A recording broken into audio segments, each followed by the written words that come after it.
talk about keeping inventory. And this is what everybody says when I say the word inventory. They have no clue how to do it. They have no idea why they should even think about it. Tonight you're going to find out the how and the why, okay? Now there are all kinds of inventory. Oh, let me give a little caveat here. If this were at the end of the thing, I could literally say this, but because it's not, I'm going to say it anyway. If you have only made 5 paintings in your life, you are never going to do another one. They are all hanging in your living room, and they're going to hang there until the day you die. If that is you, you may take a nap. Everybody else needs to listen. There are all kinds of inventory types, and you keep different information. You write down different stuff, and it tells you different information back again. Think for a minute about a retail store. You know, you go into Walmart, they buy goods from all these different vendors, bring them in, put them on the shelves, and they resell them. When they bring that inventory in, they have to write down who they got it from, the price that they paid, the quantity that they bought, and the date they bought it. That's basically all they need to know. Now, I used to keep a lot more data, but that's basically all they needed to know. Now, from that information, they get back a ton of information back. They know how many are available. When you go online and you order something and you put in the quantity you want and it says there's 7 available, how do they know that? They know that because they are connected to that inventory program that knows how many are still available. Okay? So it's a pretty accurate count. It tells you the gross profit. The gross profit in a retail store is the difference between what you paid for goods and what you get paid for goods. And out of your gross profit, you have to pay everything else, including yourself. You know when to reorder. I used to walk into the store, turn on my computer, and I would have purchase orders jumping at me in the face because we needed to order stuff. If I let it go 2 days without ordering it, it blinked at me until I turned it off, okay? It will tell you who you're going to order it from, and most importantly, it's going to tell you what sells and what doesn't sell. I don't care if you're dealing with a huge Walmart store or a tiny little craft store, you have limited space. You want stuff in your space that sells, right? If it doesn't sell, you put it on sale, you get rid of it, and you don't reorder it, you know? Now, of course, none of you are this person, right? That's not, you run a Walmart store? Do you do tent shows? Guess what? What's the Spanish word for store? Tienda. What does the word tienda actually mean? Tent. If you have a tent, you have a retail store. I hate to tell you that, but you're in the retail business, okay? Now, your inventory, or your rolling stock, you might call it, might look some, well, actually this looks a lot like mine, okay? I sell cards and bookmarks and prints and other miscellaneous things made with my photography, okay? So what I want to know out of all of this is when to make more. It's very important to know when to make more stock. And it helps if I know what to make. But I don't have to know that. I can do a really basic inventory that doesn't tell me what to make.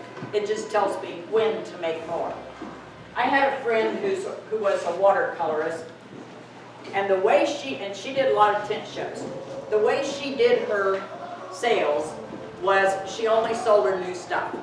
when she pulled a new watercolor off of her easel, she put it on the scanner, and she scanned it in, and she'd make a few prints, and she'd make a few cards, and they would go to shows with her until they were sold. She never reprinted. It didn't matter if they sold like hotcakes or it took her 2 years. She never bothered to reprint.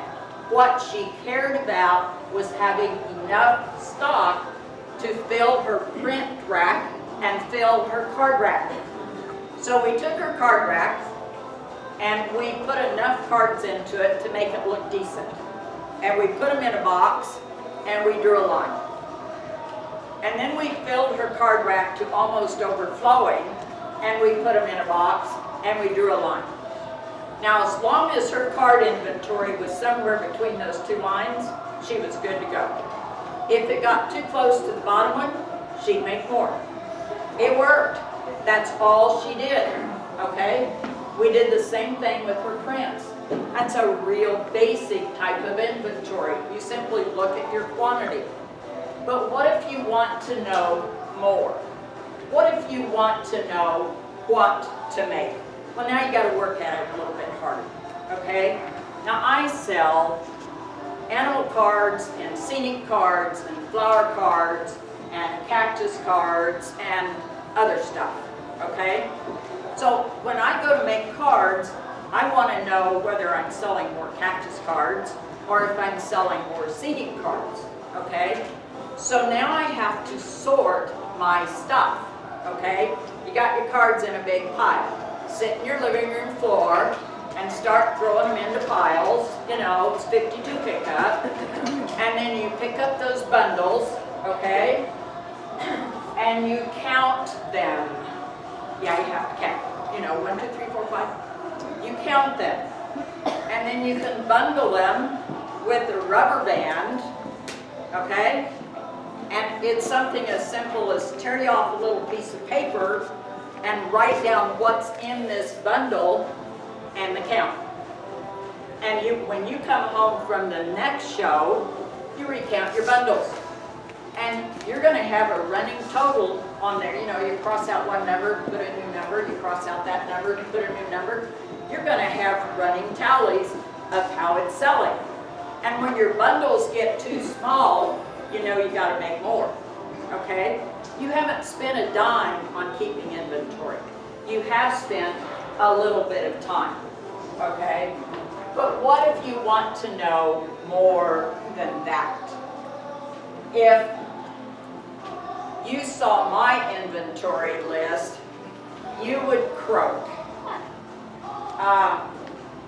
I do this thing of, you know, it's not just it's an Arizona scene. It's what picture is it? What size is the picture? What kind of cardstock did I put that in? If it has a saying on it, what does the saying say?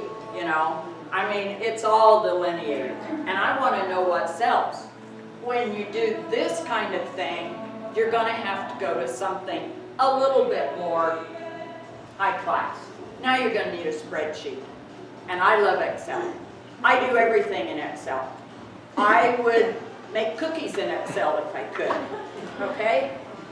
Now, if you don't have a computer or you don't like Excel, you can do this by hand. You can go to your friendly local paper store and buy already marked spreadsheet paper, and you can push a pencil and fill in the columns. And it works. The neat thing about Excel is it does part of the work for you. Now this is what it might look like. And so you put all of your items down the left-hand column, and then all of the succeeding columns are going to be quantities.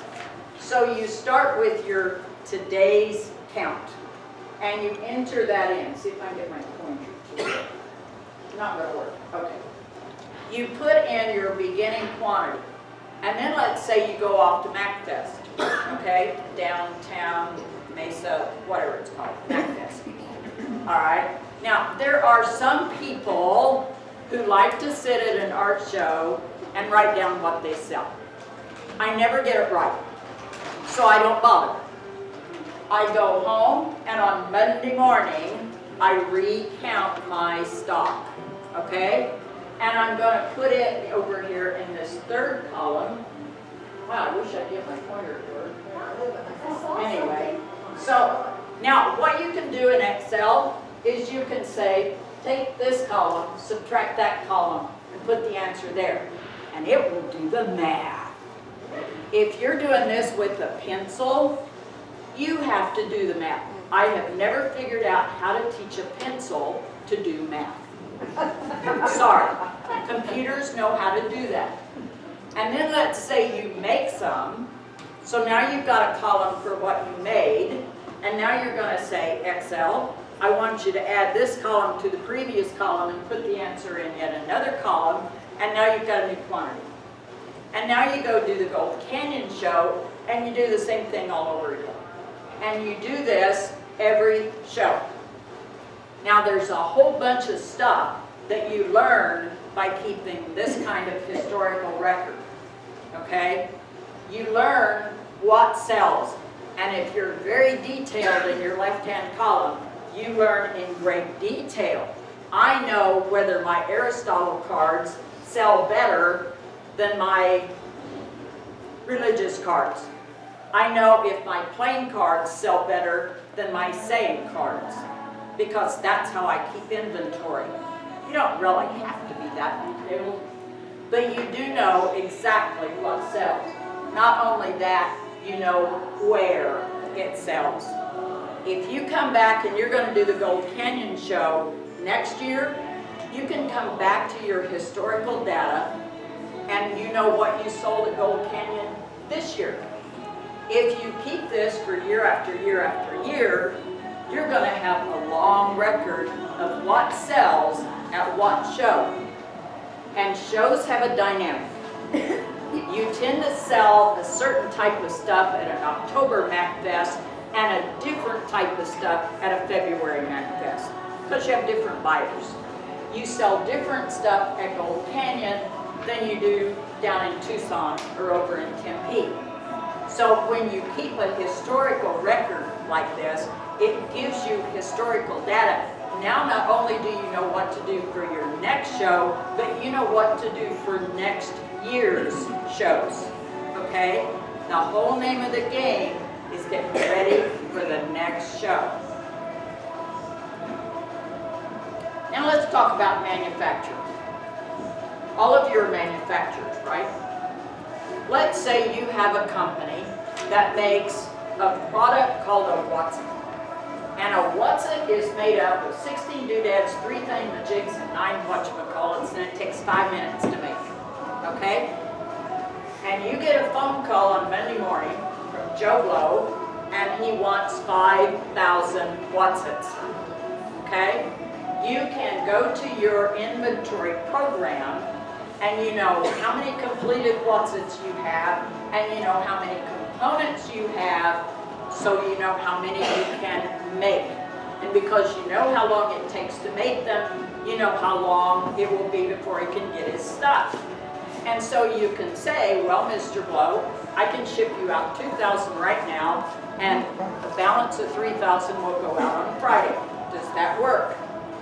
When you're doing manufacturing, you're talking about component inventory and finished product inventory, okay? It's also going to tell you about your price. What happens if the price on whatchamacallits goes up 10%? You just blew your gross profit. And now you got to look at changing your price, okay? Remember that the gross profit is the difference between what you pay and what you get paid. And in manufacturing, it's the cost of your components that's going to determine your gross profit.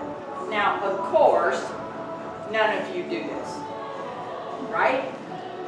Well, do you make jewelry? Jewelry is made up of components. If you're a jewelry person, you buy stones and wire and findings and what else, Jim? Stuff I don't even know about, okay? And guess what? You manufacture a final product. So when you're getting ready for a show, you need to know how many you've got ready to go, and how many components you have so that you can make more. And I got to tell you a story. I have artists that I do work for. I call them my artists. Okay. I have a jewelry artist. Her name is Ann. She is so good. She'd scare you. She wins awards everywhere she goes. I love her to death. But she called me at 2 a.m. I don't normally answer the phone, but something said answer the phone. And it was Ann. And she said, Kathy, I need help. And I figured she was either having a heart attack or had a burglar in the house. Okay. So I said, take 2 aspirin, call me in the morning. And in the morning, we talked about it. Well, here's what had happened. She stayed up late that night, and she turned the page on the calendar, and she realized she had an art show in 2 weeks that she'd totally forgotten about. And she went to her box of made jewelry, and she had not made new jewelry. And she went to her box of components, and she didn't have any turquoise. This was a disaster in the making. So we had to figure out what Ann was going to do. And I said, okay, Ann, you've got 2 choices.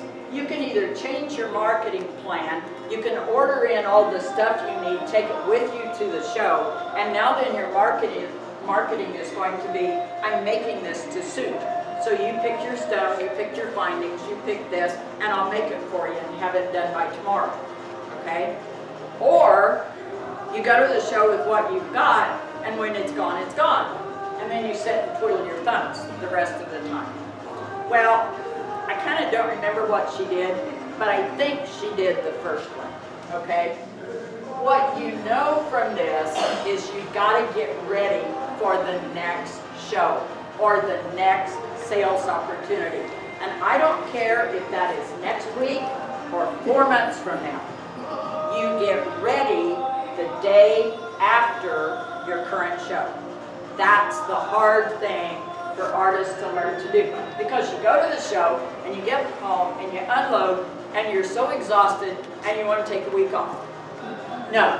On Monday morning, you start in on your inventory. It's part of completing that show is you're going to work on your inventory on Monday morning. Okay? Now, let's talk about what you actually do. You paint. You make originals. You do original watercolors. Maybe you do original photography. Maybe you do original sculptures. Guess what? You need to inventory them. Okay? I'm sorry, but you need to know where they are. If I came up to Elvia and said, do you know where all of your paintings are? I bet she knows. But I bet she doesn't. Yay! It might take me a few minutes. It's real important that you know where your stuff is. Do you have bodies of work? When artists come to me for any kind of work that I'm going to do for them, one of the first questions I ask them is, do you have bodies of work? And you'd be amazed at the ones who go, they don't know, okay? What do you normally do with your paintings when you pull them off your easel? Do you give them to your friends? Do you hang them on your wall? Do you trot them off to a show? Do they go to, what do you normally do with them? You know, hide them in a closet. What do you do with them? Can you find them? If somebody called you and said, I saw this painting 4 months ago at the Scottsdale Art Show and we've decided we want to buy it, we can be at your studio in a half an hour. Can you find it? Yep. I went to a lady's house. She wanted me to help her do some marketing work. And so I went to look at her artwork. I'd never really seen it. And we were talking about her style, which was kind of odd. Okay, I mean, it was good. It was a nice odd. And she said, well, I want to show you this one particular painting because it probably shows my style the best. And we were thinking of using that as a logo for her. Okay, so I sat on her couch and I played with her dog and I twiddled my thumbs And I went and got a glass of water, and an hour later, she still had not found that painting. Can you find them when you need to find them? Do you have something available for an upcoming show? If you get a call to artists, do you know right now, yes, I've got something I can enter into that show? Every show has specific parameters. If you go to the 101 show, it's got a size requirement. If you go to the Benedictine show, normally, it's got a theme. This time it doesn't, okay? But every show, the shows that I do in Tuba, no matter what else they say on that show, there are two things. You can never show the same piece of artwork twice. And it has to have been done within the last 2 years. They only want your new stuff. Do you know when you get a call to artists in your email if you've got anything that will fit? This is why you keep inventory. Now, what do you need to know about your originals? You need an inventory number. You need a title. You need to know the size. You need to know the media. You need to know the subject matter. You need to know the price. You need to have a little description of it because guess what? You did it 10 years ago, you might not remember. You need to know the date you completed and where it is. You got to know its location, okay? Now, what does all of this mean? And what I'm going to do now is kind of switch to my marketing hat, and we're going to talk a little marketing here. Titles. Title your work. I go through lots of airports. Most airports have galleries. I like to go visit the gallery while I'm waiting for my plane. The last airport I was in, they probably had 50 pieces in their gallery. There were only 2 that had titles. Do you know how boring that is? I mean, untitled this, untitled that. If you have untitled number 927, I want to talk to you. Okay? You've got a problem. All right? Title your work. Your titles can be descriptive. It can be cat on a fence, you know, or Anne in the hydrangeas. Titles can be creative. Where's Mom? You know? Now, descriptive titles tell your buyers what they're looking at. It's really good if you do abstracts. I have a friend, she hates doing abstracts, but they make her a lot of money, so she paints a lot of abstracts. I watched her do an abstract one day. She painted a bottom, she painted a top, and there was kind of this line sort of in the middle, and then she took a brush and she dipped it in like 5 different colors, and with each one she'd do I mean, that's all it was. It was just marks. And I said, what on earth are you painting? And then she put the title, Phoenix Skyline. Guess what? It's a flat place with lots of tall buildings, right? And they're all different colors. It made perfect sense. A title tells your viewers what they're looking at, even when it's not obvious. A creative title tells your viewers what was in your heart and your soul when you painted that picture. I think creative titles are better. I think they are more interesting to the viewers. I love it when I title something and they'll look at my piece and they'll look at the title and all of a sudden they start to grin. They get it. They understand why I use that title. That's kind of a neat feeling, okay? Use unique titles. Now let's talk about inventory numbers. I have artists say to me, how do you come up with inventory numbers? Well, duh, you start with 1 and go up, you know? I mean, this is not rocket science, people, okay? You start with 1. Now, why, if you're going to give unique titles, do you need inventory numbers? If you are prolific, if you paint a lot, and particularly if you paint repeating subjects, you are eventually going to have titles that resemble each other a lot, and maybe the only difference is a comma. I've had that happen too, okay? The only way you can distinguish between those two pieces is by an inventory number, because the rule of inventory numbers is you never, ever repeat a number. Never, ever do you repeat a number. They are always unique. The thing you need to be really careful about is the length and complexity of your inventory numbers, okay? I like 3-digit numbers. I mean, they work really well for me. The numbers that come out of my camera are 4-digit numbers, and that works pretty well for me. Years ago, I spent a lot of time working with the Arizona Art Alliance. And one of my marketing ideas, brilliant me, was let's do a gift shop. So since it was my idea, guess who got to do the gift shop? So I had hundreds of artists bringing in boxes of stuff to me. They had to have it in by noon. I had to have the doors open by 4. I had to enter all of that inventory in 4 hours. I mean, it was, don't speak to me. Do not speak to me, people. I've got work to do, okay? Some of the people gave me their inventory ahead of time, and I have to admit, most of them, it was really easy. You know, I suggested they use their initials and a number. It worked, okay? These two friends of mine, and yeah, they're friends, they came in with inventory numbers that looked like that. I couldn't even read them, and I had to input them. I mean, that makes absolutely no sense. I'm not sure it even made sense to them, okay?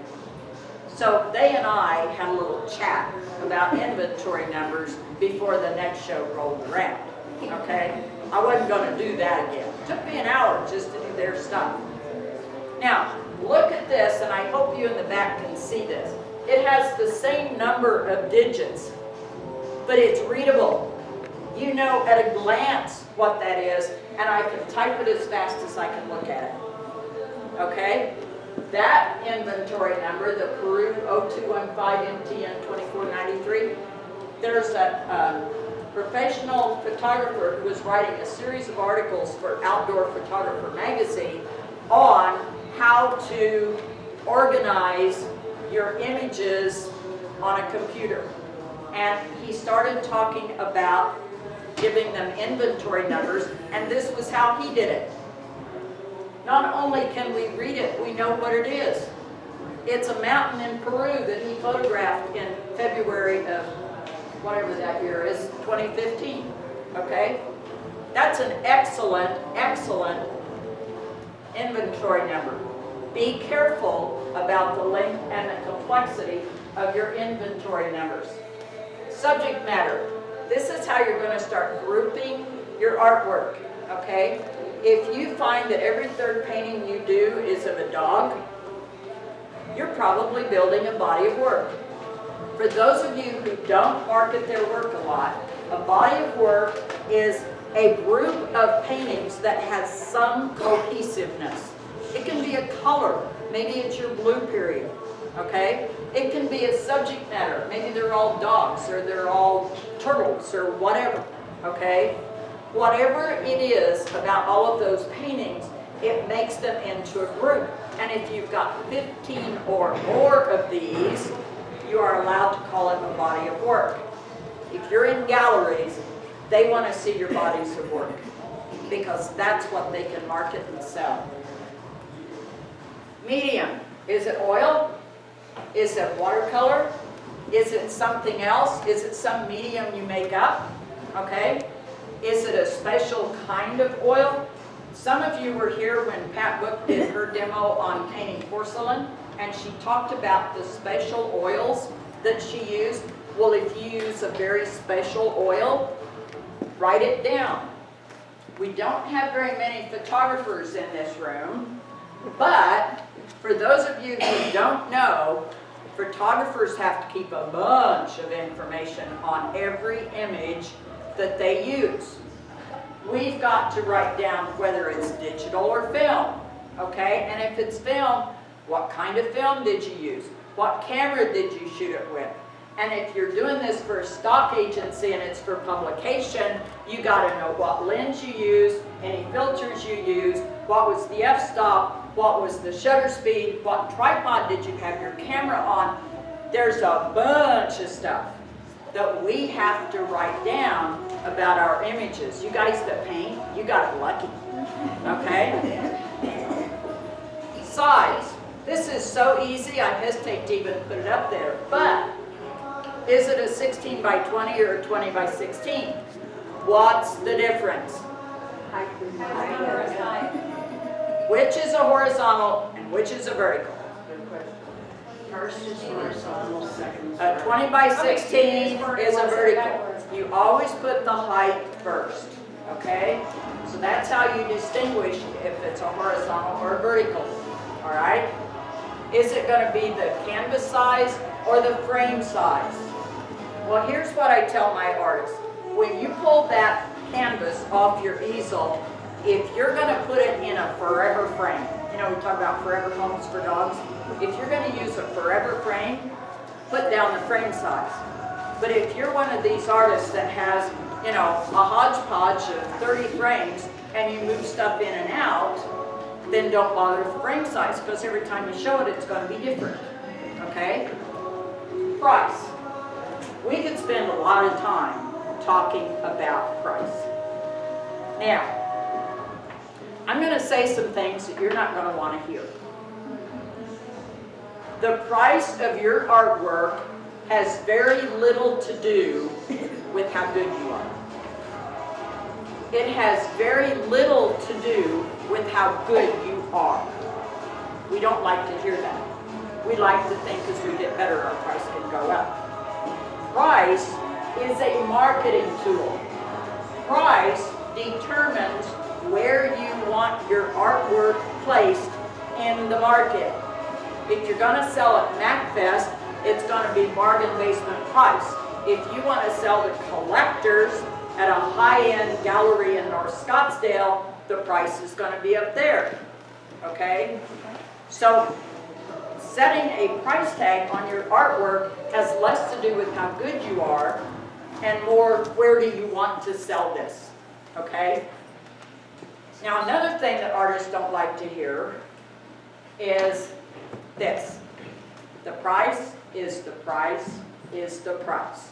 It does not matter if you sell it in a gallery where they take 50%, out of your studio where there's no commission, out at a tent show and it's the 19th tent show you've dragged it off to and you're paying $200 entry fees for all those tent shows, or some art show that you paid an entry fee and a jurying fee and a commission, okay? You've got to look at what your pricing is. If you go to put your stuff in a gallery, the first question that gallery manager is going to ask you is, do you have a website? And they're going to go look at your website. And if you have the same artwork on your website that you're offering in their gallery, those prices better match. They better be pretty darn close, or you won't get in that gallery. Gallery owners will not be undersold. And if they find you underselling them out at tent shows, you won't be in their gallery very long. The price is the price is the price. Now, does that mean you can never sell it for less? Of course not. If you're selling it to your mom, you probably are not going to charge her full price, right? Okay? If you're selling it at MacFest, there's no way you can get $1,000 for that painting. So you're going to have to think about a reason for lowering the price. And so you say, oh, I like your hat. I'm going to give you a discount. Whatever the reason is. And it doesn't matter what the reason is, okay? I have a friend who does a lot of cactus paintings, and she was getting a lot of them. And so on her online gallery, she put her cactus paintings on sale for a month, at 25% off. She sold them all. You can always have a sale. You can always give a discount.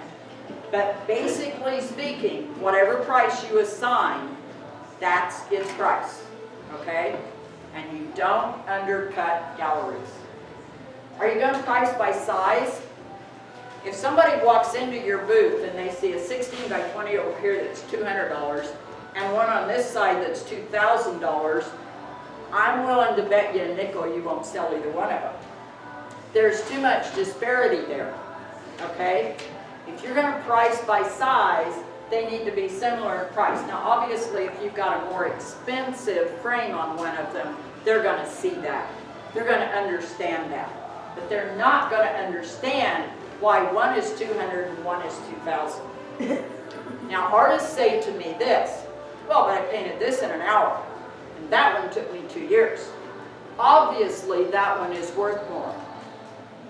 Sorry, it's not. I used to be guilty of this. I would take a picture in my backyard and I'd enlarge it, frame it, and sell it. That picture cost me nothing, okay? And then I spend $7,000 and I go to Machu Picchu, okay? My Machu Picchu pictures are obviously going to be more expensive because I spent so much money getting there. Guess what? No, they're not. If they're the same size, they're the same price, okay? Are you going to price your work differently if you do more than one media? Artists argue about this all the time. And you know what? I don't really care because I've only got one medium, all right? Generally speaking, and the public seems to know this, oil is more expensive than acrylic, and acrylic is more expensive than watercolor, and watercolor is more expensive than mixed media, and everything totaled never goes down as low as photography. I mean, that's just the honest truth, okay? That's the way it is.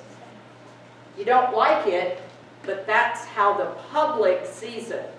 So if you want to price your watercolors the same as your oils, you may get to do some explaining.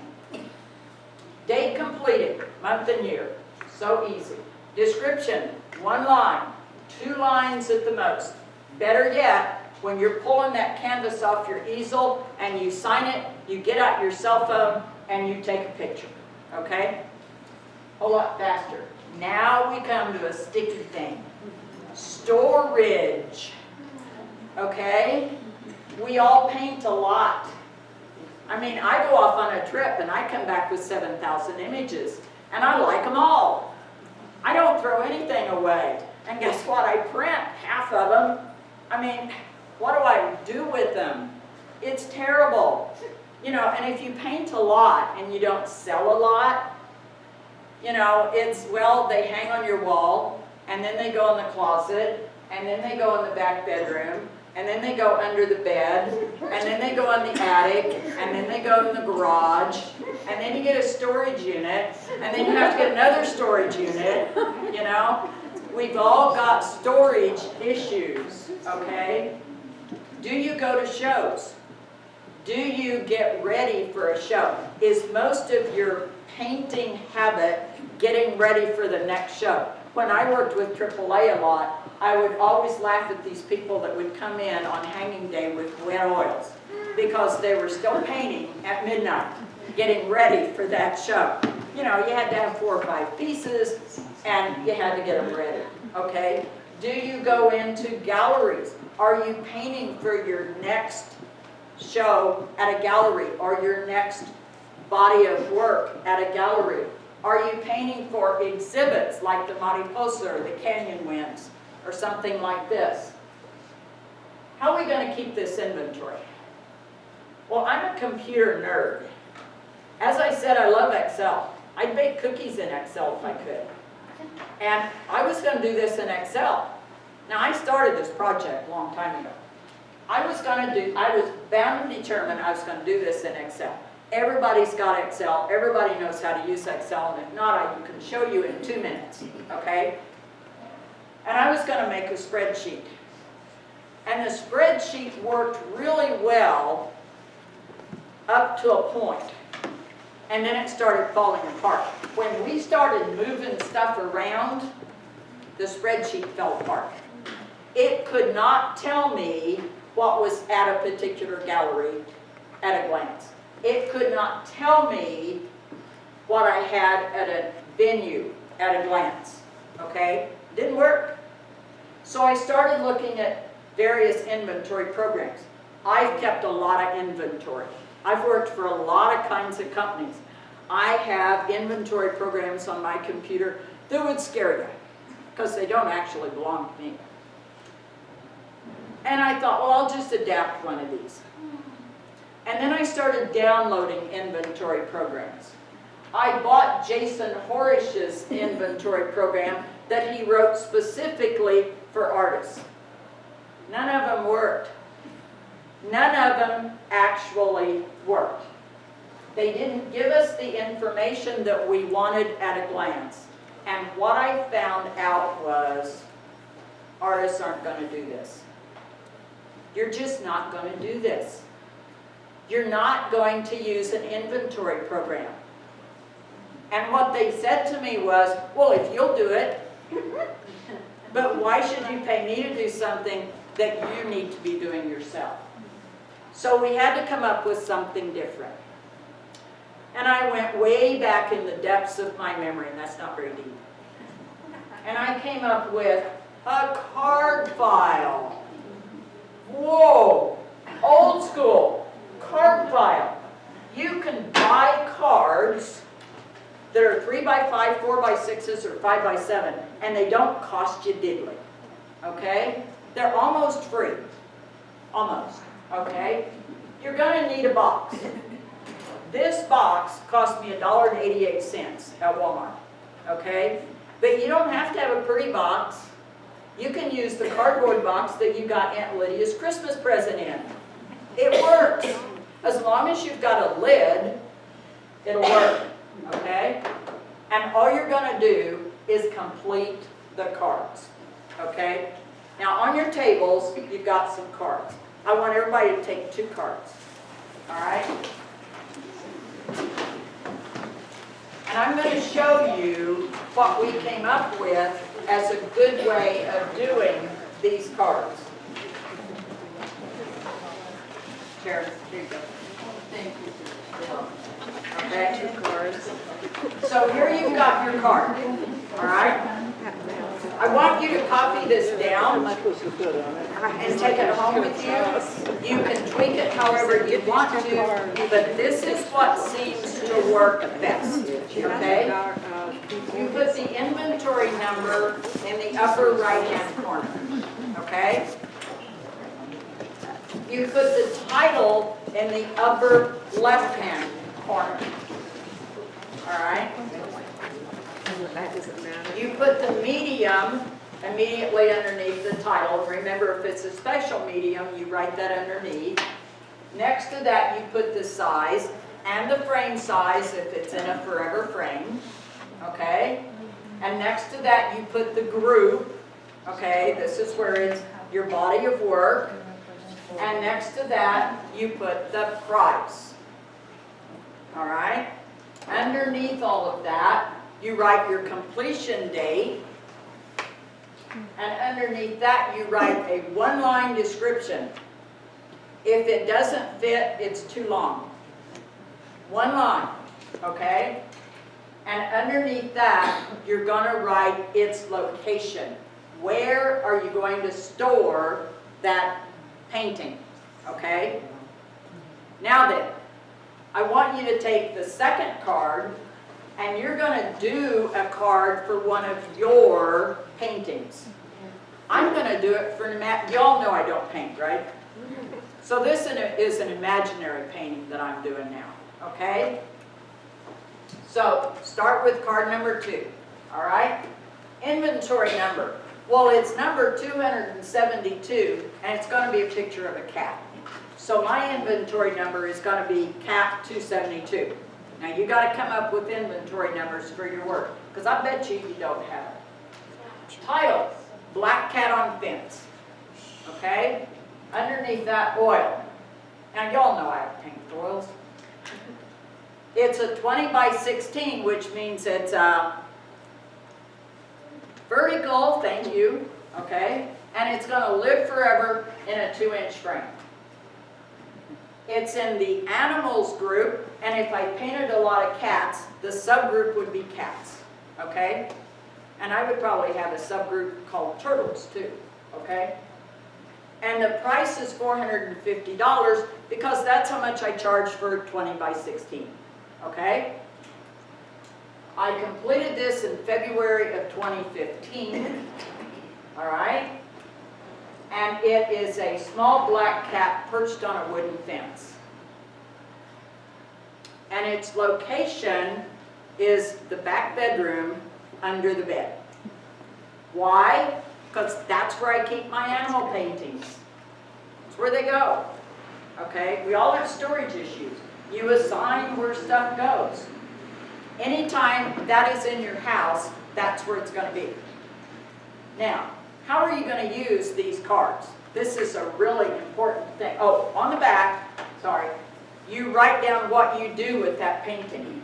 If you go to shows, if you go to exhibits, if you're in galleries, you start keeping a record of what you do with that painting.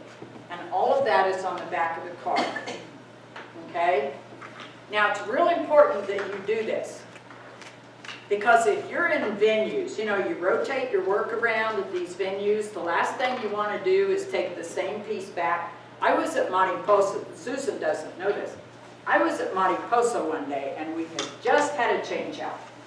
There was one piece left over from the previous bunch, okay, that somebody had not come in to pick up. I think they were going to do it that day.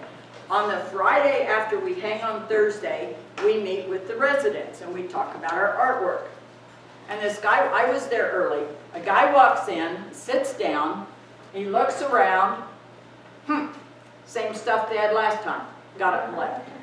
If you think they don't remember, you're wrong. They remember what is there.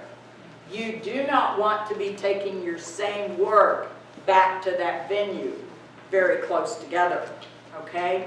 If you're in galleries and it didn't sell, the last thing you want to do is take it back to the same gallery. I mean, that's pretty stupid. I'm sorry, you know? You got to keep a record what you do with this stuff. Now, how are you going to do this? Well, when you start a new painting, you grab a new card. I recommend that when you get a stack of cards, you go through and you number them. If you have never done this before, start with 1. Okay? 0001. And go up. And whatever the next number is, that's what you're going to use. You do not have to make sure that the first painting you did is painting number 1. I'm sorry, no, you don't have to do that. Your first painting that you're going to number is going to be painting number 1. Okay? So you get a new card when you start a new canvas.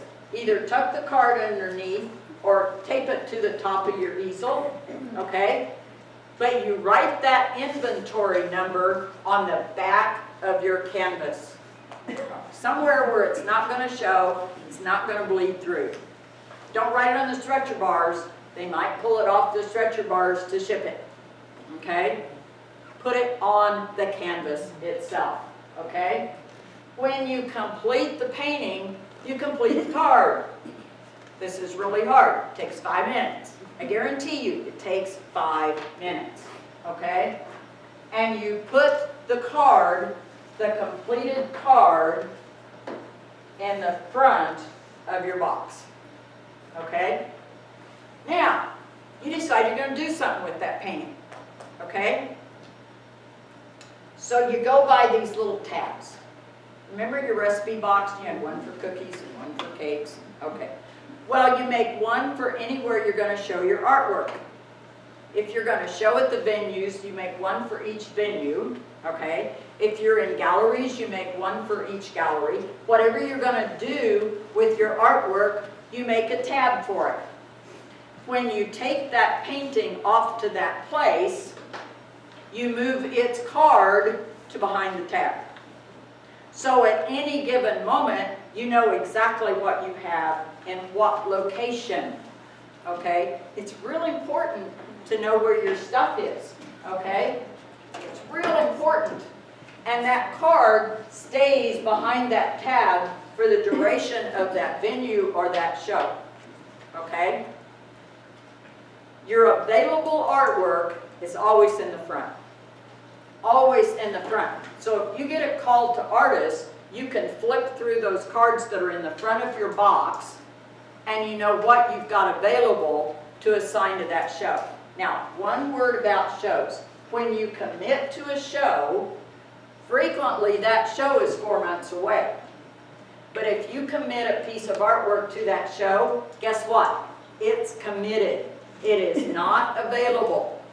So it goes behind the tab, okay? Even though you don't deliver it for another 3 months.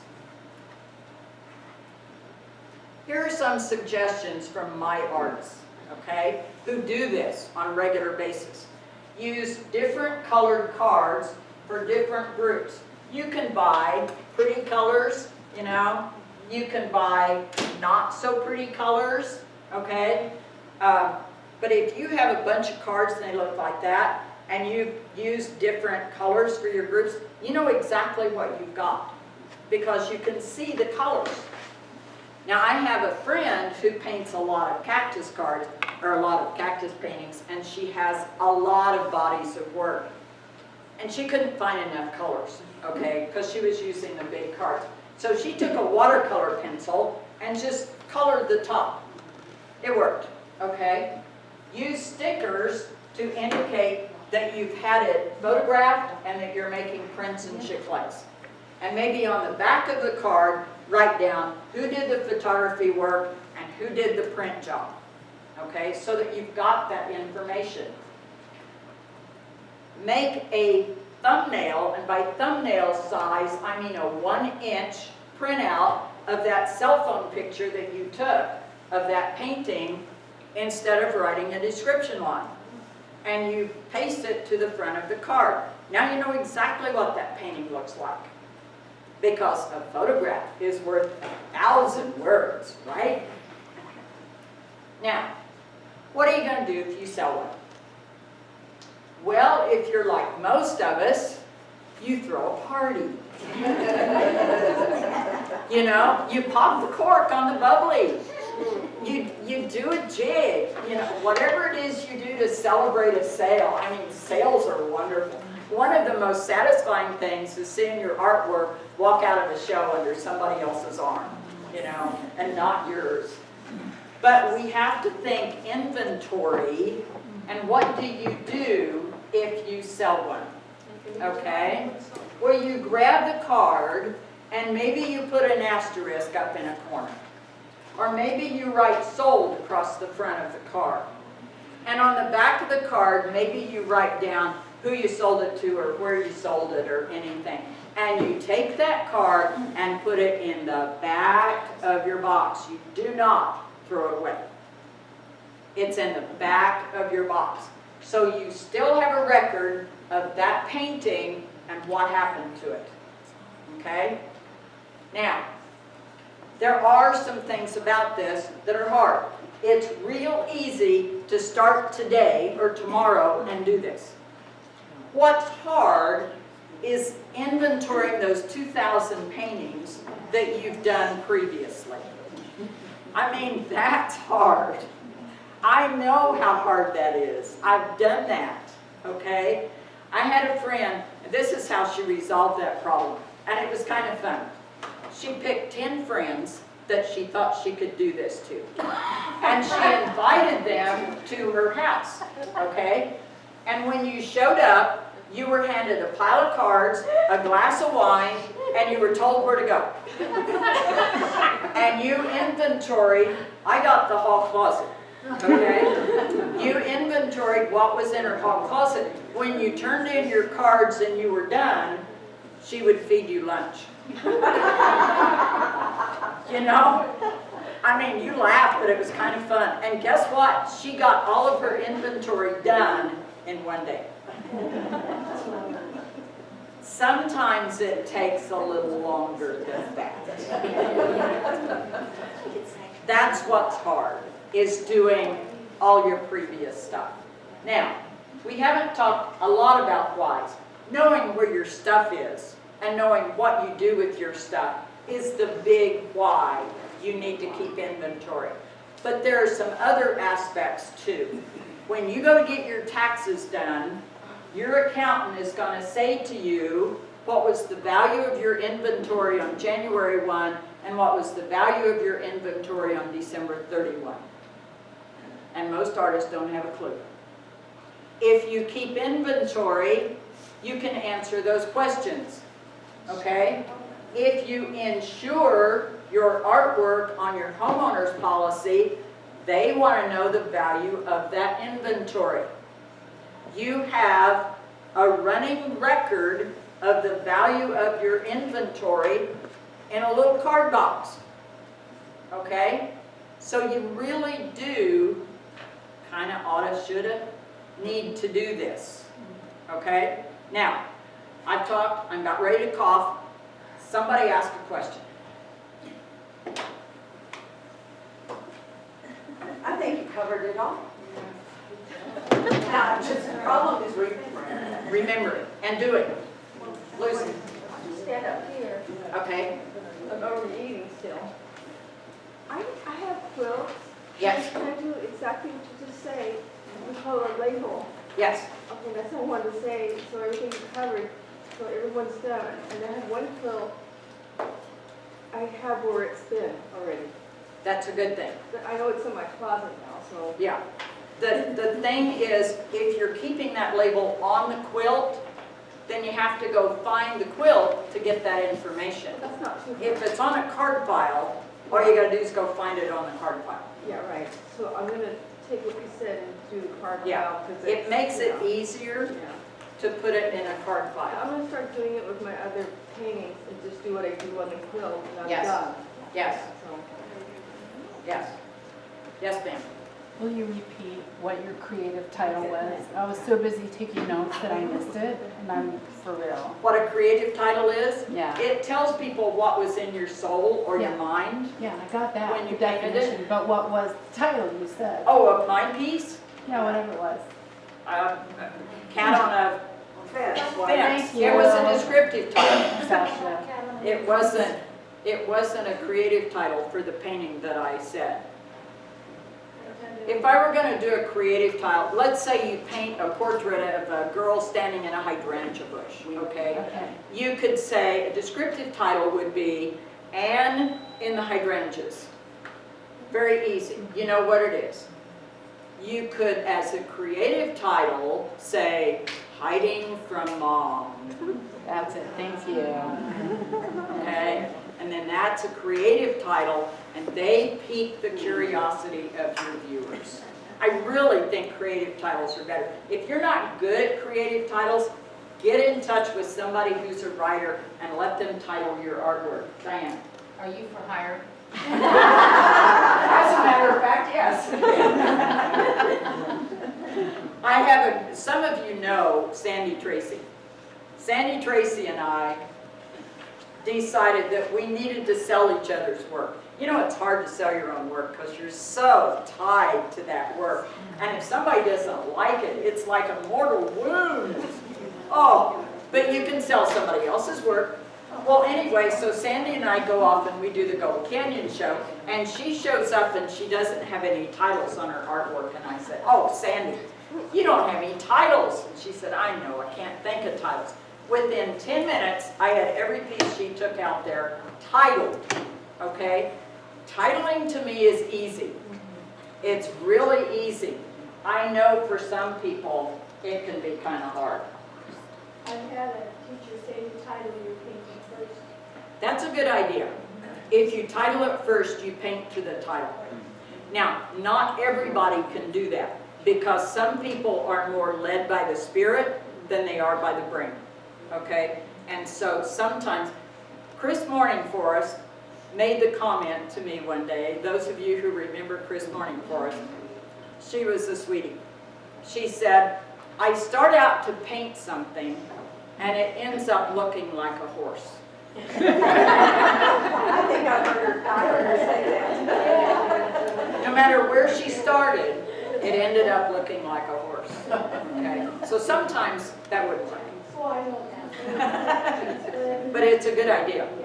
And if you're a person who has trouble staying focused, titling your work before you paint it might help you stay focused on painting to that title. And The first time I saw that, it was a picture of 3 birch trees, and it was like, she put 3 glasses. there you go. I mean, it's huge. Yeah. Yes, sir. I did a drawing years ago, and it's all of metal fishing lures. Mm-hmm. They were all metal, 50 different lures in a collage. And I titled it Lured by Heavy Metal. I like that. And so people that look at it, they don't know if it's the rock group or the lure. And that is both creative and descriptive. I've never shown it. I've got it. Oh, Bring it in. come on. Get it out here. Show it. Okay. Anything else? We're done. Okay. Before my screen falls off its perch. Hey,